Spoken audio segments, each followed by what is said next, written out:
নমস্কাৰ এডুচেট অসমলৈ সকলোকে স্বাগতম জনাইছো আজি আমি অসম বুৰঞ্জীৰ দ্বিতীয়টো খণ্ড আপোনালোকলৈ আগবঢ়াইছো এই খণ্ডটো আমি 20টা এমসিকিউ ৰাখিছো অতি সিলেক্টেড এমসিকিউ আৰু ইয়াৰ অপচনছ সমূহ আমি এনেদৰে ৰাখিছো যাৰ পৰা বিভিন্ন প্ৰশ্নৰ উত্তৰ আমি পাব পাৰো ভিডিওটো শেষলৈকে চাব অতি গুৰুত্বপূৰ্ণ আমি প্ৰথম প্ৰশ্নটো চাও What was the name of the elephant of Bhagadatta ভগদত্তৰ হাতীটোৰ নাম কি আছিল এৰ শুদ্ধটোটো হ'ব অপচন নম্বৰ বি সুপ্ৰতিকা কেতিয়াবা সুপ্ৰতিকাৰ ঠাইত ঐৰাবত থাকিব পাৰে তেতিয়া ঐৰাবত দিব যিকোনো এটা নামেই দিয়া থাকিব অপচনত থকা বাকি নাম কেইটা চেতক আৰু ৰামপ্ৰসাদ এই দুটা ঘোঁৰা আছিল এই দুটা কাৰ ঘোঁৰা আছিল মহাৰাজা প্ৰতাপৰ ঘোঁৰা আছিল ইয়াৰ পৰা প্ৰশ্ন হ'ব পাৰে যেহেতু আমি অপচনত হাতীৰ নামে ৰাখিব পৰা হলে ভাল আছিল কিন্তু হাতীৰ নাম নাপালো আৰু বাদল ঘোঁৰাটো কাৰ আছিল শিৱাজীৰ ঘোঁৰা আছিল বাদল শিৱাজীৰ ঘোঁৰা আছিল ঠিক আছে মনত ৰাখিব Who dug the দীঘলী পুখুৰী ইন গুৱাহাটীৰ যেটো দীঘলী পুখুৰী হেতু কোনে খনাইছিল এৰ শুদ্ধটোটো হ'ব ভগদত্তই খনাইছিল ভগদত্তৰ এগৰাকী জীয়েক আছিল নামটো আমি আগৰ ভিডিওত পাইছো ভানুমতি আছিল আৰু এই ভানুমতিক কালৈ বিয়া দিছিলে দুৰ্যোধনলৈ বিয়া দিছিলে আৰু সেয়ে ভগদত্তই কৌৰৱৰ পক্ষলৈ মহাভাৰতৰ যুদ্ধত অংশগ্ৰহণ কৰিছিল তেওঁ কুৰুক্ষেত্ৰলৈকে গৈছিল যুদ্ধ কৰিবৰ কাৰণে কাৰণ ভানুমতি আছিল দুৰ্যোধনৰ পত্নী আৰু তেওঁৰ জোৱায়েক ঠিক আছে তাৰ পিছৰ প্ৰশ্নটো চাও Banasura was a great devotee of বানাসুৰ কাৰ মহাভক্ত আছিল আমি সকলোৱে জানো তেওঁ শিৱৰ ভক্ত আছিল তেওঁ শিৱৰ ভক্ত হোৱা বাবে হৰিহৰ যুদ্ধ হৈছিল নহয় জানো কাৰণ হৰিহৰ যুদ্ধ কাৰ মাজত হৈছিল শ্ৰীকৃষ্ণ আৰু শিৱৰ মাজত হৈছিল যেতিয়া তেওঁৰ জীয়েক বানাসুৰৰ জীয়েক উষা অনিৰুদ্ধই বিয়া কৰাব আহে তেতিয়া শ্ৰীকৃষ্ণ আহিব লগা হৈছিল উদ্ধাৰ কৰিবৰ কাৰণে আৰু তেতিয়া শিৱই তেওঁৰ ভক্ত বানক ৰক্ষা কৰিবৰ কাৰণে হাতত অস্ত্ৰ তুলি লৈছিল সেইখনকে বিখ্যাত হৰিহৰ যুদ্ধ বুলি আমি জনা যায় হৰিহৰ যুদ্ধ বুলি জনা যায় ঠিক আছে ইয়াৰ পিছৰ প্ৰশ্নটো চাও The Mahabhairav Temple of Tezpur was built by Mahabhairav মন্দিৰ যেটো তেজপুৰত আছে কোনে নিৰ্মাণ কৰাইছিল বানাসুৰ ভগদত্ত ভাস্কৰ বৰ্মন নে নৰকাসুৰ ইয়াত চাওক তেজপুৰত আছে তেজপুৰ মধ্য অসমত নহয় জানো কিন্তু বানাসুৰ শোণিতপুৰৰ আছিল ভগদত্ত ভাস্কৰ বৰ্মন আৰু নৰকাসুৰ এই তিনিজনটো কামৰূপৰ ৰজা আছিল নহয় জানো গতিকে সেইফালৰ পৰা আমি চাব পাৰো ইয়াৰ উত্তৰটো হ'ব লাগে বানাসুৰ গতিকে শুদ্ধ উত্তৰ বানাসুৰ অৰ্থাৎ বান ৰজা তাৰ পিছৰ প্ৰশ্নটো চাও The Nagshankar temple is believed to be built by Nagshankar মন্দিৰ কোনে নিৰ্মাণ কৰিছিল বুলি জনা যায় ভগদত্ত কামৰূপৰ ৰজা নৰকাসুৰ কামৰূপৰ ৰজা বানাসুৰ আৰু নৰশংকৰ হ'ব পাৰে ইয়াত বানাসুৰ নহয় আপোনালোকে ইয়াৰ অপচনটো শুদ্ধ অপচনটো হ'ব অপচন নম্বৰ ডি যেটো মনত ৰাখিব পাৰিব নাগশংকৰ আৰু নৰশংকৰ শংকৰ আৰু শংকৰ মিলি আছে গতিকে মনত ৰাখিবলৈ সুবিধা হ'ব কিছু তথ্যত এই মন্দিৰ ভাগ বান ৰজাই নিৰ্মাণ কৰিছে বুলি জনা যায় গতিকে অপচনত যিকোনো এটা আহিব লাগে নৰশংকৰ বা বানাসুৰ যেটো আহে হেতু দিব নৰশংকৰ অহাৰ সম্ভাৱনা বেছি থাকে ঠিক আছে ইয়াৰ পিছৰ প্ৰশ্নটো চাওক Which city is called the city of Eastern astrology পূবৰ জ্যোতিষ চৰ্চাৰ চহৰ বুলি কোনখন চহৰক জনা যায় কুণ্ডিল নহয় কুণ্ডিলৰ বৰ্তমান নাম কি হদিয়া কুণ্ডিলৰ বৰ্তমান নাম হদিয়া আৰু ইয়াৰ ৰজা কোন আছিল ভীষ্মক ইয়াৰ ৰজা আছিল ভীষ্মক যাৰ জীয়েক আছিল ৰুক্মিণী আৰু ৰুক্মিণীক কোনে বিয়া কৰাইছিল শ্ৰীকৃষ্ণই বিয়া কৰাইছিল টাৱাং অৰুণাচলত আছে তেজপুৰ নহয় ইয়াৰ শুদ্ধ উত্তৰটো হ'ব প্ৰাগজ্যোতিষপুৰ এই জ্যোতিষ চৰ্চাৰ পৰাই ঠাইৰ নামটো প্ৰাগজ্যোতিষপুৰ হৈছিল ঠিক আছে পিছৰ প্ৰশ্নটো চাওক Who was the last ruler of Bhoma dynasty ভৌম বংশৰ শেষ ৰজা কোন ভৌম বংশৰ প্ৰতিষ্ঠা কৰিছিলে নৰকাসুৰে এটো আমি আগতে পাইছিলো তেওঁ প্ৰতিষ্ঠা কৰিছিল এষ্টাব্লিছ কৰিছিল আৰু তেওঁ কাক বধ কৰি এষ্টাব্লিছ কৰিছিল ঘটকাসুৰ কোন বংশৰ ৰজা আছিল দানৱ বংশৰ ৰজা শেষ ৰজা ঘটকাসুৰক বধ কৰি নৰকাসুৰে কি কৰিছিলে ভৌম বংশ প্ৰতিষ্ঠা কৰিছিলে এটা ভৌম বংশৰ শেষ ৰজা কোনজন যিটো বংশ নৰকাসুৰে আৰম্ভ কৰিছিলে তাৰ শেষ ৰজাজন হ'ল বিজয়দাত্ত ঠিক আছে আৰু মৰিচি আগৰ ভিডিঅ'ত আমি পাইছো মৰিচি আছিল অসুৰ বংশৰ প্ৰতিষ্ঠাতা আৰু মৰিচি কোন আছিল ব্ৰহ্মাৰ পুতেক আছিল ঠিক আছে ইয়াৰ পিছৰ প্ৰশ্নটোলৈ আগবাঢ়িছো The earliest historical dynasty of Assam প্ৰাচীন ঐতিহাসিক শাসক বংশ কোনটো আছিল আমি ইয়াৰ আগলৈকে পাই আছিলো যে মহিৰংগ দানৱ আছিল প্ৰথম ৰজা নহয় জানো মহিৰংগ দানৱক প্ৰথম ৰজা বুলি জনা যায় কিন্তু ঐতিহাসিক নহয় ঐতিহাসিক হ'বৰ কাৰণে আমাৰ কিছুমান কি লাগিব লিখিত কিছুমান প্ৰমাণ লাগিব আৰু আৰ্কিঅলজিক্যাল অৰ্থাৎ পুৰাতত্ত্ব অৰ্থাৎ কোনো শিলালিপি মন্দিৰ ভগ্নাৱশেষ এনেকুৱা কিবা কিবি বস্তু আমি পাব লাগিব স্তম্ভলেখ পাব লাগিব তেতিয়া আমি হেতু আমি বুৰঞ্জীৰ সমল বুলি আমি ক'ব পাৰিম তেনেকুৱা সমল পোৱা নাযায় সেইকাৰণে আগৰখিনি কোৱা হয় প্ৰাক ঐতিহাসিক অৰ্থাৎ প্ৰি হিষ্ট্ৰী বুলি জনা যায় কিন্তু বৰ্মন বংশৰ পৰা আমাৰ লিখিত আৰু পুৰাতাত্ত্বিক সমল আমাৰ পোৱা যায় পুৰাতাত্ত্বিক সমল যিবিলাক মঠ মন্দিৰ শিলালিপি এনেকুৱা পোৱা যায় আৰু ক'ত পোৱা যায় কেনেকৈ গম পোৱা গ'ল বৰ্মন ডাইনেষ্টিৰ কথা যিটো গুপ্ত ৰুলাৰ চন্দ্ৰগুপ্তই পিলাৰ ইনস্ক্ৰিপচন কৰাইছিল স্তম্ভ লেখন কৰিছিল তাত আমাৰ কামৰূপৰ নাম পোৱা যায় এটো আমি আগৰ ভিডিঅ'ত পাইছো তাত দুটা নাম পোৱা যায় অসমৰ দুখন ঠাই এটা হ'ল কামৰূপ আৰু ইটো কি আছিল ইটো আছিল দবকা এই নামটো পোৱা যায় কামৰূপ আৰু দবকা ঠিক আছে তাৰ পিছৰ প্ৰশ্নটো চাও The Burman dynasty ruled over Kamrup for how many years? Barman বংশই কামৰূপত কিমান বছৰ ৰাজত্ব কৰিছিল 200 বছৰ 300 বছৰ 400 বছৰ নে 500 বছৰ এটো অপচনত অলপ ভুল হৈ আছে এটো 400 বছৰ কৰি লব এটো 500 বছৰ ঠিক আছে 200 বছৰ 300 বছৰ ইয়াৰ শুদ্ধটো হ'ব অপচন নম্বৰ বি 300 বছৰ আৰু এটো 350 খ্ৰীষ্টাব্দৰ পৰা 650 খ্ৰীষ্টাব্দলৈকে বুলি প্ৰমাণ পোৱা গৈছে তাৰ আগৰ সময়টো এটো হ'ল চতুৰ্থ শতিকা ইয়াৰ আগৰ যিটো পিৰিয়ড যিটো যুগ হেতু কোৱা হয় প্ৰাক ঐতিহাসিক যুগ আৰু এই ঐতিহাসিক যুগ আৰম্ভ হৈছে বৰ্মন বংশৰ ৰাজত্ব কৰাৰ পৰা ঠিক আছে ইয়াৰ পিছৰ প্ৰশ্নটো আগবাঢ়িছো The capital of Burman dynasty was Barman বংশৰ ৰাজধানী কি আছিল তেজপুৰ নেকি নহয় কাৰণ বৰ্মন বংশ ক'ত আছিল কামৰূপত আছিল চৰাইদেউ নেকি নহয় ৰংপুৰ নহয় কাৰণ আহোমৰ ৰাজধানী আছিল চৰাইদেউ আৰু ৰংপুৰ এৰ শুদ্ধ উত্তৰ গতিকে কি হ'ব প্ৰাগজ্যোতিষপুৰ আছিল বৰ্মন বংশৰ ৰাজধানী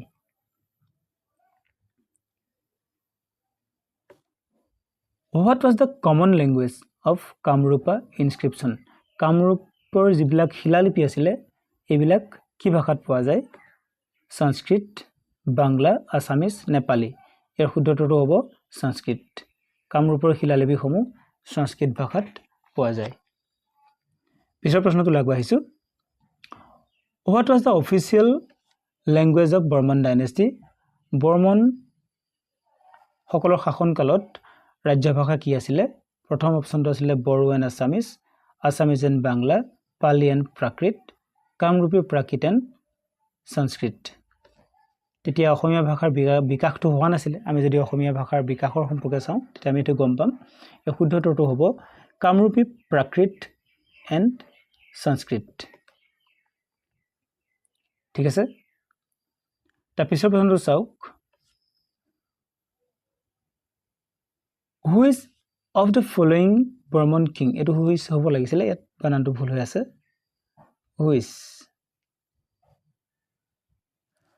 of the following Burman king was known as Maharaja Dhiraja তলৰ কোনজন বৰ্মন ৰজাক মহাৰাজা ধীৰাজা বুলি জনা যায় প্ৰথম অপশ্যনটো আছে ভাস্কৰ বৰ্মন, তাৰ পিছৰ অপশ্যনটো আছে মহেন্দ্ৰ বৰ্মন, তাৰ পিছৰ অপশ্যনটো আছে পুষ্য বৰ্মন, তাৰ পিছৰ অপশ্যনটো আছে বালা বৰ্মন। আচ্ছা, ভাস্কৰ বৰ্মন আছিলে বৰ্মন বংশৰ এগৰাকী শ্ৰেষ্ঠতম ৰজা। আৰু মহেন্দ্ৰ বৰ্মনে কি কৰিছিলে এইটো মনত ৰাখিব, মহেন্দ্ৰ বৰ্মনে অশ্বমেধ যজ্ঞ পাতিছিলে আৰু সফলতাৰে পাতিছিলে। তাৰ আগতে বালা বৰ্মনে পাতিছিলে কিন্তু সফল হোৱা নাছিলে, কিন্তু মহেন্দ্ৰ বৰ্মনে সফলতাৰে পাতিছিলে। ইয়াৰ শুদ্ধ উত্তৰটো হ'ব পুষ্য বৰ্মন। পুষ্য বৰ্মন শুদ্ধ উত্তৰ। আৰু মহাৰাজা ধীৰৰাজা এটা সংস্কৃত শব্দ, ইয়াৰ অৰ্থ হ'ল ৰজাৰ ৰজা। ৰজাৰ ওপৰত ৰজা, অৰ্থাৎ তেওঁৰ তলত অন্যান্য ৰজা আছিলে, তেওঁ বহু ৰাজ্য তেওঁ তলিতে কৰিছিলে আৰু তাত বিভিন্ন ধৰণৰ ৰজা পাতিছিলে, বিভিন্ন লোকক ৰজা পাতিছিলে আৰু এই ৰজাবিলাকৰ ওপৰত তেওঁ আছিলে, সেইকাৰণে ৰজাধীৰ ৰাজা বোলা হৈছিল। ঠিক আছে, এই পিছৰ প্ৰশ্নটো চাওক। কিং মেঘবাহানা of Kashmir married which of the following princess of Kamarupa? কাশ্মীৰৰ ৰজা মেঘবাহনে কোনগৰাকী কামৰূপৰ ৰাজকুমাৰীক বিয়া কৰাইছিল? মীৰাবাই, অম্বিকা, ৰুক্মিণী নে অমৃতপ্ৰভা? ৰজাৰ নাম মনত ৰাখিব মেঘবাহন। মেঘবাহন কামৰূপৰ ৰজা আছিলে আৰু তেওঁ যিটো বংশৰ ৰজা আছিলে সেইটো কোৱা হয় গনান্দা। এনেকুৱা ধৰণৰ প্ৰশ্ন হৈ যাব পাৰে, আপুনি একো নিশ্চিতভাৱে ক'ব নোৱাৰে যে এনেকুৱা ধৰণৰ প্ৰশ্ন নাহিব। ইয়াত মীৰাবাই তেওঁ এগৰাকী ৰাজপুত আছিলে। আমি মীৰাবাইৰ ভজনৰ কাৰণে বিখ্যাত নহয় জানো, ৰাজপুত। আৰু অম্বিকা আছিলে নৰকাসুৰৰ মাতৃ, নৰকাসুৰৰ মাক আছিলে। ৰুক্মিণী আমি সকলোৱে জানো ভীষ্মকৰ জীয়েক আৰু শ্ৰীকৃষ্ণৰ পত্নী আছিল। গতিকে শুদ্ধটোতো হ'ব অমৃতপ্ৰভা। অমৃতপ্ৰভাক বিয়া কৰাইছিল। আচ্ছা, অমৃতপ্ৰভা কাৰ জীয়েক আছিলে? যদি এনেকৈ প্ৰশ্ন কৰা যায় যে কাশ্মীৰৰ ৰজা মেঘবাহনে বিয়া কৰোৱা অমৃতপ্ৰভা কাৰ জীয়েক আছিলে, তেতিয়া উত্তৰটো হ'ব বালা বৰ্মন। উত্তৰটো হ'ব বালা বৰ্মন। ঠিক আছে, তাৰ পিছৰ প্ৰশ্নটোলৈ আগবাঢ়িছোঁ। Which Barman king succeeded to perform Ashvamedha yajna? অশ্বমেধ যজ্ঞ সফলতাৰে কোনে সম্পন্ন কৰিছিল? এই শুদ্ধটো হ'ব, অলপ আগতে আমি কৈ গৈছোঁ, মহেন্দ্ৰ বৰ্মন। মহেন্দ্ৰ বৰ্মনে সফলতাৰে কৰিব পাৰিছিলে।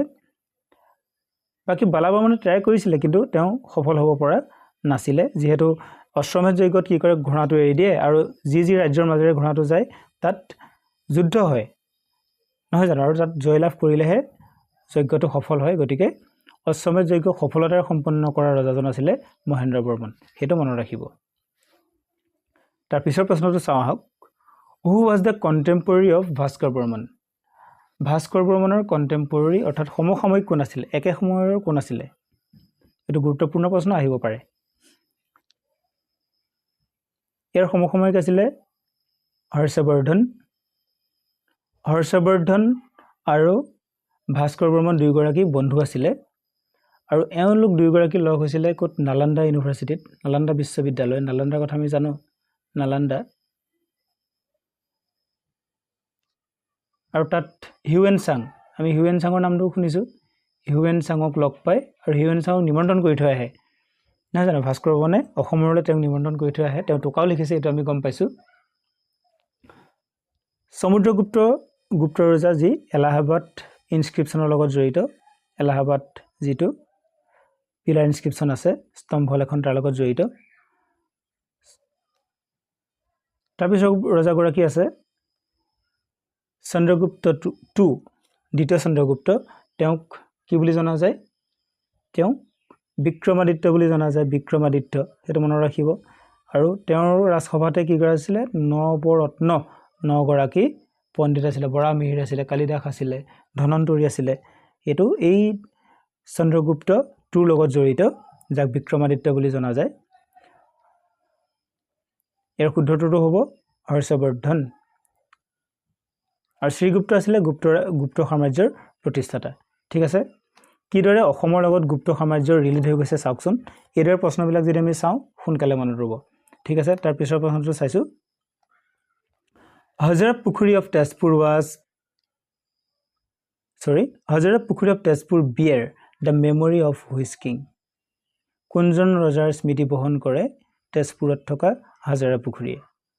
বানাসুৰ, শ্ৰীহৰ্ষ, হাজাৰা বৰ্মন নে শ্ৰীকৃষ্ণ?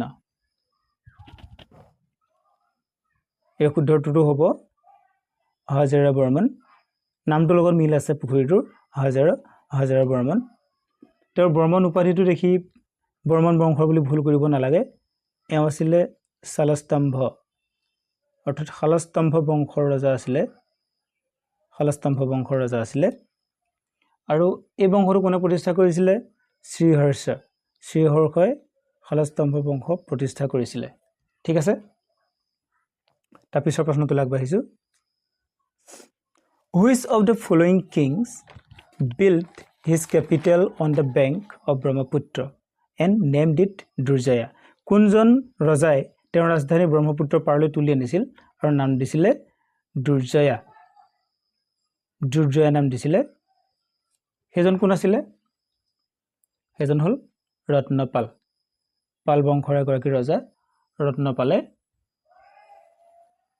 তেওঁৰ ৰাজধানীত ব্ৰহ্মপুত্ৰৰ পাৰলৈ তুলি আনিছিল আৰু নাম দিছিলে দুৰ্জয়া। এইটো প্ৰশ্ন হ'ব পাৰে যে পাল বংশৰ আটাইতকৈ শক্তিশালী ৰজাজন কোন? তেতিয়াও হ'ব কিন্তু ৰত্নপাল। ঠিক আছে, তাৰপিছৰ প্ৰশ্নটোলৈ আগবাঢ়িছোঁ।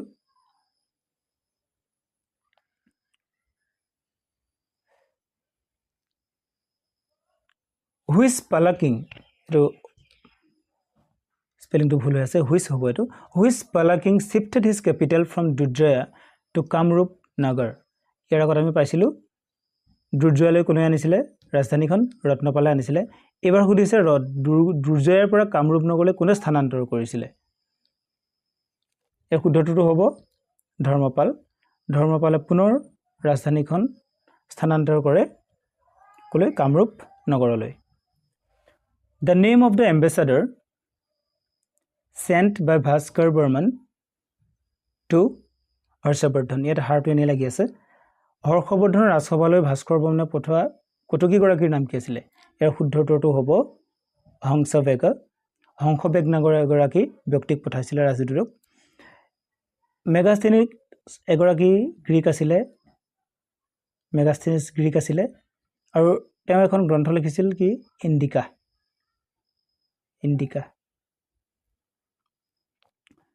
মেঘদূত কালিদাসৰ এটি কবিতা। অকুৰ মহাভাৰতৰ এটি চৰিত্ৰ যি কৌৰৱ আৰু পাণ্ডৱৰ যুদ্ধ ৰখাবৰ কাৰণে চেষ্টা কৰিছিলে।